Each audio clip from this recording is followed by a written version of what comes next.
We are here with first responders. We're here with the sheriff and the public information officer for the volunteer fire company to get an update. What can you tell us about what's been going on tonight?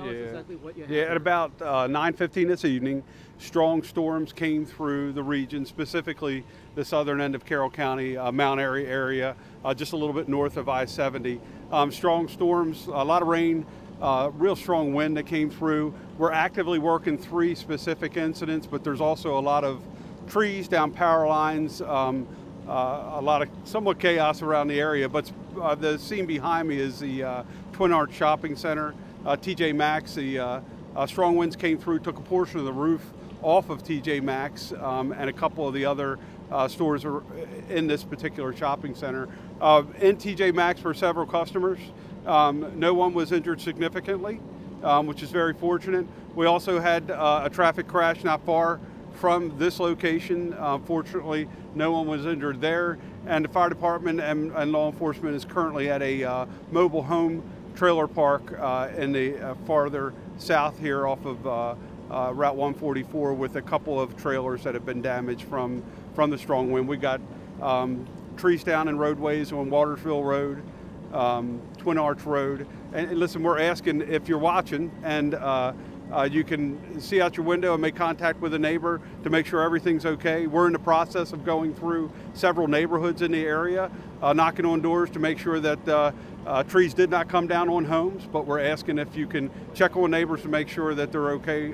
We would appreciate it. Give us a call. Doug, go ahead, I'm sorry. Sheriff, has the building been secured here? Yeah, so the folks from TJ Maxx have come through, secured it, shut off gas, the power. Right now it's been condemned. Law enforcement will be out here throughout the night making sure that not only this building but the entire shopping center stays secure. Sounds like a very violent story that just happened in seconds, it sounds like. Yeah, it went through really quick. Not only here, but it looks like it made its way north through the county, because up in the Westminster area, in the northern part, the Manchester-Hampstead area, we also experienced high winds, down trees, power lines, that sort of stuff, but no homes damaged, nothing like we have in the southern end of the county outside of Mount Airy. Sure, it may be early to say, but people were saying this felt like a tornado, especially those that were Yeah, inside. a lot of speculation there. I'm sure to the folks here it felt like one took place, but we'll let the experts decide on that down the road.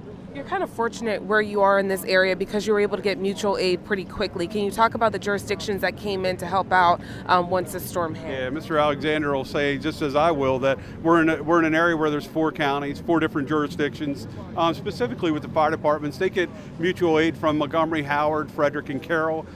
With law enforcement, I've got state police here. We're in the jurisdiction of Mount Airy, the town of Mount Airy, their police department, and then my office also renders a lot of assistance. So between the fire departments, emergency services, law enforcement, getting help here and getting things organized is pretty seamless. What were some of the challenges you faced with this coming so quickly and such a widespread event?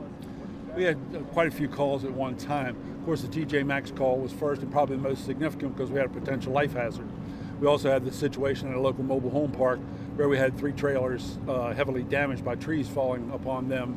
Again, fortunately, as the sheriff said, we haven't had any injuries at this point.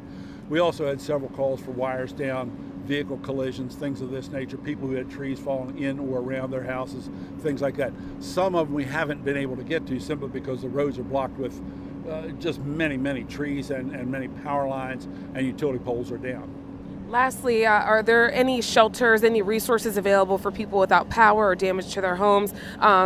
Where should people call or go? So we don't know that there's a whole lot of power outages at this point. Remarkably, if you look around us, the power is on. So, and it's significant damage. But the fire department's out with specifically the mobile home community, and our emergency operations center is up in New Windsor, and so we'll work with them, the fire department, and if the American Red Cross or additional assistance needs to come out, we'll make sure that takes place. But right now, we haven't had the need to open up any sort of center for people that are displaced. Thank you so much. Appreciate you. You just heard it, a widespread So again, as you just heard, there is a lot of damage here. This is one of two primary scenes. The second scene is a mobile home park where some trees crash into some mobile homes. But again, the Sheriff's Department is saying that there are no major injuries at this point. I'll send it back to you in the studio. All right, and very fortunate on that, and thank you, Vanessa. And many 11 News viewers shared with us what they saw at the Twin Arch Shopping Center. And just a little while ago, we spoke with Mount Airy resident Owen Allen Maniff, who described what he experienced near that TJ Maxx. Take a listen. Me and about 4 other friends went to the Lido Pizzas in Mount Airy. We were eating there, and out the front window, all of a sudden, it starts raining really hard. The wind was blowing super duper hard, and then we saw a bunch of flashes of lightning. So we waited for it to die down a little bit. We left, and all the traffic lights were out throughout the Safeway area, and all their power was out as well. None of the lights were on in that shopping center. And on our way back, we had to pass by the TJ Maxx and the Home Goods at the Twin Arch Shopping Center, and the roof is collapsed right in between the two stores. It's in the shape of a V at this point. There's a bunch of emergency vehicles there. The other stores seem to be fine, but I think there's a tree down at Twin Arch. I know coworkers at IHOP were going down there. Apparently it's blocked off there. And power's out all across town, and all the windows are broken in some of the people's houses in the neighborhoods. From a resident there. And in Dundalk, fire and EMS crews say the roofs of 2 apartment buildings blew off in the storm. It happened in the 1600 block of 4 George's Court. Fortunately, no one was injured, but several tenants cannot get back inside. The Red Cross is assisting those affected.